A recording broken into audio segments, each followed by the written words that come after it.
George, welcome to the Norwich vlog. I'm here with George. George, where are we heading to? Norwich. And we're going to Norwich, to the Mercure Hotel in Norwich. How long do you reckon it's going to take us? 5 hours. We'll see.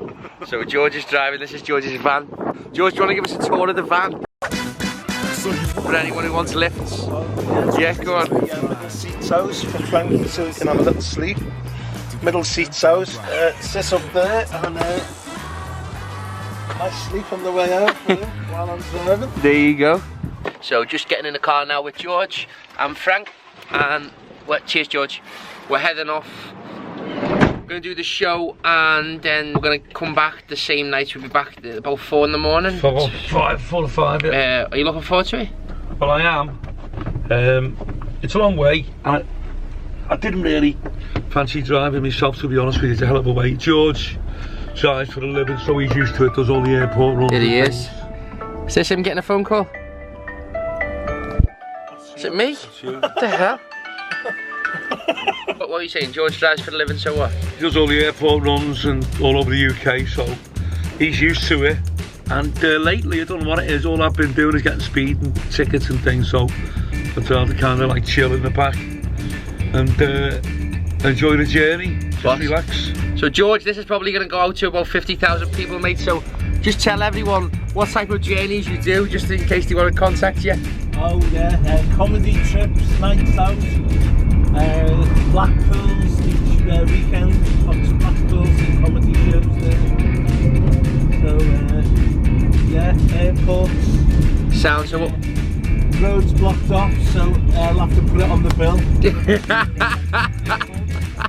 I'll pop George's details on the vlog in the description or in the comments, and so if anyone wants to contact George to get a boss lift off him in his back, in it 8-seaters or 16-seaters, you can contact George, and he's a good laugh as well, and he loves comedy, doesn't he? If you've seen him on the Liverpool vlog, he used to follow Frank round all the time.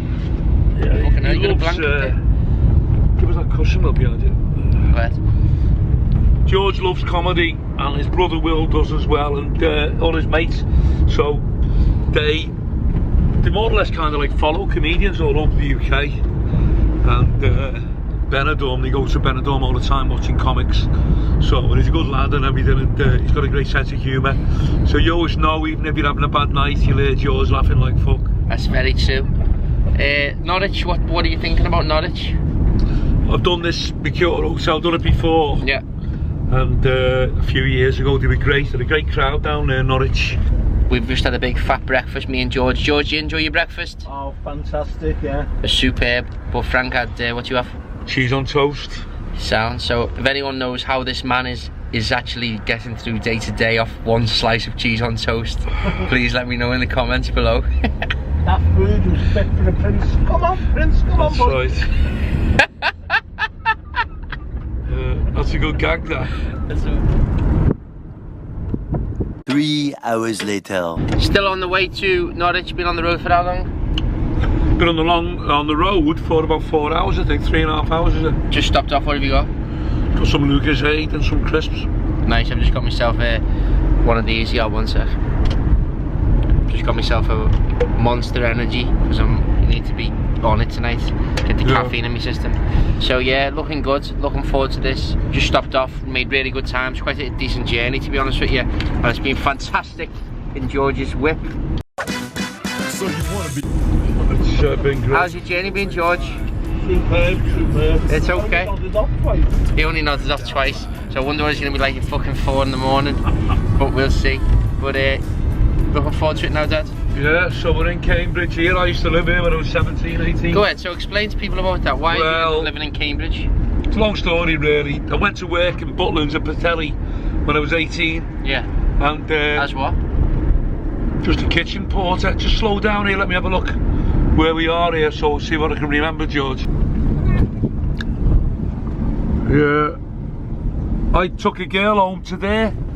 See, just here. That's the accommodation for the university, and I caught for a bird round the corner in a pub called The Fountain. I was 18 and I walked around there and she just went into the thing. Right, so tell us about why you were living in Cambridge. Well, I had a bad time at home, wanted to get away from home, and I just kind of ran away from home really. Worked in Butlins and Patelli when the season ended. Somebody said there were jobs in Cambridge, so I came down here and I worked as a drayman. What's a drayman? That's kind of like on a beer truck, you know, a beer wagon, when they're taking the barrels off to put into the pubs. Was doing all that.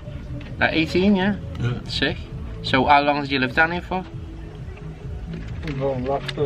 Yeah, left. I think it was about 9 months or something like that, or a year or something. What did you think of it? It was okay. I mean, it's just what it was. I just lived here and sound. Cambridge, yeah. What are the people like then? Sounds. People are great, you know, they're friendly, and there used to be, there's loads of tourists here. You get Americans here, a lot of Americans, and people from all over the world really, and they're sound. Crazy. Right, onwards to Norwich. We'll catch you when we get there. Get you later, see you later. George, how was the journey? Oh, fantastic, fantastic. So George is just checking in. Here's Frank. Here's the security lads pulling in. We're in Norwich at the Mercure Hotel, and we've done it in like about 4.5 hours. Thanks to... So it was great. Thanks to George, brilliant driver. And we're thinking of hiring him on a permanent basis as our driver chauffeur, and going to negotiate. I'm looking at 5 pence per mile in a 20-mile radius, then going into a rupee every 3 kilometres. This is great banter. So tell us about the room here and what it looks like. I've worked here before. It's a great room. We were here with Paul Gascoigne, and 3 years ago. Now we're back here, just, you know, with us on my own, Frankie Allen show. So it's a great room to work. It's going to be a brilliant night. So just have a quick look at the room. Set up theatre There's style. our security for the evening. Dan and Ryan. All right, boys. And they don't look like Andy lads, so I don't think there'll be a problem. The only problem we've got, if there is a problem, the only problem we've got, problem, just the way it's seated what you call theatre style. We prefer them sitting round tables, but it doesn't really matter. We've had this kind of seating at Bradford, and we done it. And Quayside Exchange was the same. Quayside Exchange, and so we had a great night. So we're looking forward to it. So we've got to go now because we've got to get back in a changing room before all the lads start coming in. So looking forward to it? Looking forward to it. Going to be brilliant. Brilliant.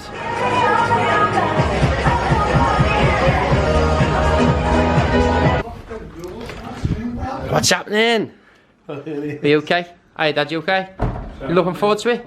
Looking forward to it. Kilbo's just sent us a message wishing us all the best. Brilliant. And George said the lads are up for it, aren't they? Oh, they're really up for it. The place to take the piss out of. Mile Cross. Mile Cross, it's here. That's where we are. And the pub is called The Whiffler. The Whiffler? Yeah. Okay. The Whiffler and Mile Cross. Mile Cross. I remember Mile Cross the last time. Yeah, but the Whiffler, okay. Fucking sound. And people think, it's not a fix, but I met you before, haven't I, until you in the pictures in town. On the back row next to him. She started nudging a fella. She said, this fucking fella's wanking. He said, leave him alone. She said, I can't, he's using my fucking hand. So just finished the first half, just with Frank in the dressing room. What did you think of the first half? They were brilliant, fantastic. And it's weird really, because I always say to other comedians and other acts and things, you've got to be ready for any event to happen on stage. You just never know what's going on. Yep. And like I was just going along, doing fantastic, going down great. Just a few minutes before I was going to finish, fella started heckling me, having a go.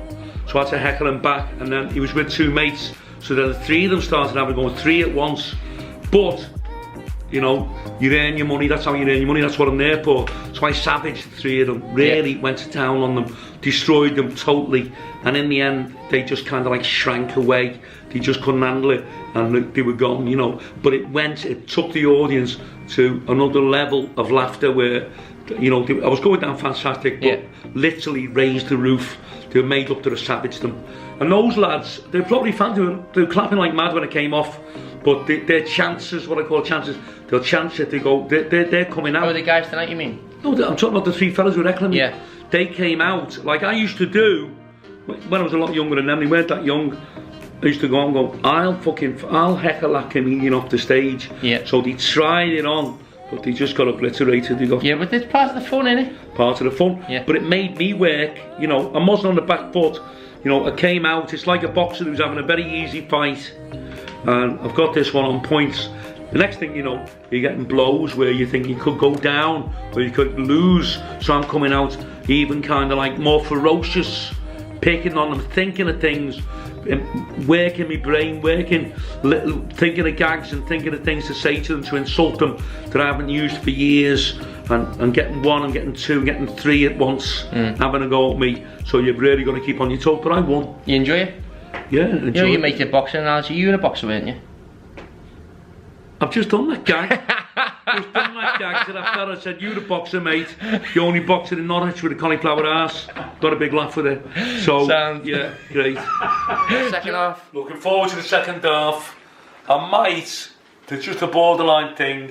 I don't really want it to be about them and me. So I'm going to have a word with the security, and I'm a word when he speaks to them, tell them no more heckling. Okay. And what do you think? I think they're having a good laugh. I don't think they'll heckle that much in the second half. I don't. They'll die down. Then. Yeah, I think they'll die down. They're not bothered. They're just excited. They're not like aggressive with it. Yeah, I genuinely think just leave them to it, and we'll see if I was wrong at the end. Won't we, George? I'd rather if you said to the lads, Will, can just have a quiet way, say lads, I know it's going great and everything, but the second half he just wants to get on with his act and no more heckling. Okay, fair enough. But yeah, I think it's been fantastic so far. Big thanks to everyone who's come to the Norwich show. It's been unbelievable. The security here have been fantastic, and the staff in the venue as well. And the guy who sorted the PA system out, brilliant. So clean as a whistle, innit? Fuck off! Fuck off, you fucking can of crunchers.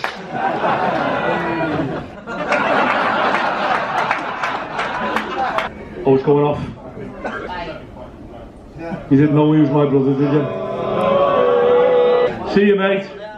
Fuck them. Hey, thanks for that, mate. Fucking great. Fucking good lad. I'll tell you what, you could have stabbed him with that beard. All the very best, you've been great, thanks, Dan. Let's get on your feet and give it a one more time for the UK's most big comedian, Mr. Frankie Allen! So we just all finished up in Norwich and with George. Frank, what was it like? Fantastic audience, brilliant, they were great. A lot of people have come up from Kent and it's South Coast, South End and everywhere to see it, so excellent. Essex and people have come from everywhere, so there was one dickhead, the one we were talking about in the break. What happened there? Well, I told you, I said to you, I knew that we were out for trouble, they were going to kick off, and that's why I said to you get the security to have a word with him, and he did, but he still kicked off. We spoke to the lads in the break and we said, look, it's just spoiling the continuity and the flow of the actual show itself. They kept heckling, but in the end, they were pissing off other members of the audience, and the other members of the audience told them to be quiet. Is that right, Frank? Yeah, well, I knew straight away as soon as I walked in that, they were a bit shady and that they could kick off. Yeah. So, can you have a pen for the kids? What are you doing, George? Taking a pen for the kids. But yeah, big thanks to everyone who came to the Norwich show. It was overall a hugely successful night. Fantastic. Big thanks to the door staff. Really were on the ball tonight. Dan and the other guy. But Dan sorted it all out tonight. So big thanks, and we'll catch you all when we're on the way back. Just gonna go and get stripped down now. So cheers. Frank, we're just with a few of the boys mingling at the end of the show. Lads, what did you think of the show tonight? Awesome. Brilliant. Really good. Yeah. Loved it. And he's an Everton fan as well. I'm an Everton fan. Unfortunately, I'm an Everton fan. We've got an Everton and a United fan next to you. So, boys, you'll be at a show again, yeah? Yeah, absolutely. Definitely. Brilliant. Frank, you enjoy it overall? I was at Norwich here in the same place about 2 or 3 years ago with Paul Gascoigne. I had a great night there, but it's great to be back in my own name, under my own steam. Fantastic night. I thought the people who were great. People had travelled up from Kent, South End, everywhere you could think of, and from up north. So brilliant. I loved it, and I'd love to come back here. Sounds. And really nice people. And I'm going up with the boys next time I'm back. Approximately 10 hours later. George has just driven us all the way back. He's still blasting music. Arrived home from? Well, we've arrived home from Norwich. What time is it? Let's have a look. Well, we got a bit lost with George's driving. We nearly ended up in London twice. In fact, we could hear fucking Big Ben chiming. Big Ben. Yeah, we went. I'm never watching the racing channel again, because if I see one more sign for Newmarket, I'll start screaming. We went round Newmarket 6 times, but about 80 miles on our journey. So You enjoy it? anyway, it was a fantastic night, and thanks to George. You've done a great job. Thank you, And George. I'm tired, so we've got to go home now. And George has got some, he got some gifts from the Mercure Hotel, didn't you? Oh yeah, a couple of pens and a pencil. But it was a great night with a fantastic audience, and fellas have come up from the south You were a coast. fantastic And audience. women and everything. It was great. It was brilliant. So anyway, I'm going to go to bed. I'll see you later. And In a we've bit. got a tip tomorrow for the horses at Newmarket. Newmarket. It's called creosote. It's good on the There's a fences. horse running at Newmarket tomorrow, and it's called 8 times around Newmarket. Lost. 3 times around Kettering. And we ended up, I don't know how we ended up 11 miles from London before we turned back. We were supposed to be going north. I'm going to see you later, son. Go on, see you Last one, another tip, red plum, it's only carrying a stone.